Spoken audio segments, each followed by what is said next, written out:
शहीद टीपू सुल्तान रहमतुल्लाह अलैह आज भी जिंदा है, गांधी जी आज भी जिंदा है, अंबेडकर जी आज भी जिंदा हैं, लेकिन हमारी कौम जिंदा रहते हुए भी मरी पड़ी है, जिंदा लाश बनी हुई है।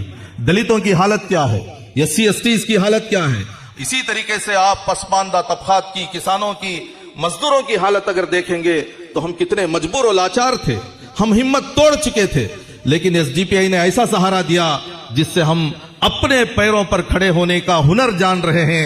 जब हम खड़े हो चुके हैं तो हम चलना शुरू करेंगे, जब हम चलेंगे तो फिर दौड़ेंगे। हो सकता है 2-3 मरतबा हम गिरेंगे और हम नाकाम भी हो सकते हैं, लेकिन नाकामी के बाद कामयाबी है। ऐसे ही रोशन मुस्तकबिल के लिए एक और कायद चलते हुए आहिस्ता कदम के साथ मेरी तरफ आ रहे हैं, स्टेज की तरफ आ रहे हैं। पूरा मुल्क उनको ex-MP जनाब उबैदुल्ला आजमी साहब मुल्क का एक ऐसा चेहरा है जो तकरीबन 18 साल तक पार्लियामेंट के अंदर अपनी ताकत के साथ बोलते थे और उनकी आवाज पर मीडिया कान देती है और हजारों का, लाखों का इंसानी समंदर सुनता है। उनके बात में, उनकी आवाज में, उनके अल्फाज में वो लचक है। हमारे जो इलेक्शन का प्रोसीजर था उसमें आपने बहुत ही बेहतरीन तरीके से सरपरस्ती की है। तो मैं बताने की कोशिश कर रहा था कि मंगलूर के अंदर, कर्नाटका के अंदर ये जो NRC हुआ है, ये सिर्फ पार्टी का एक कॉन्स्टिट्यूशनल एक प्रोसीजर पूरा नहीं हुआ है, बल्कि इंडिया को मजबूत करने का, डेमोक्रेसी को मजबूत करने का, मुस्लिमों को ताकत देने का, और फिर आइंदा आने वाली नस्लें जो अभी पैदा नहीं हुई लेकिन आने वाली हैं, उनके लिए भी एक तैयार हिंदुस्तान हम देना चाहते हैं।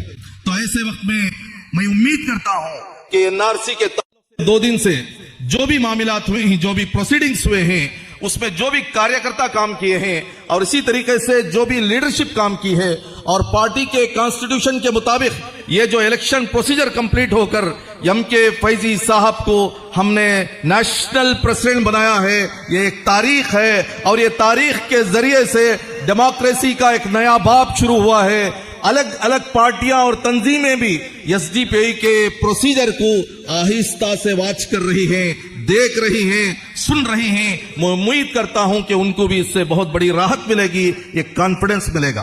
तो इसी तरीके से आज के इस प्रोग्राम में सबसे पहले मैं जनाब मोहम्मद शफी साहब, acting president social democratic party of India, आपको मैं कर्नाटका की इस धरती पर और NRC के बाद सबसे पहले तारीखी प्रोग्राम में यहां पर मैं आपका इस्तकबाल करता हूं।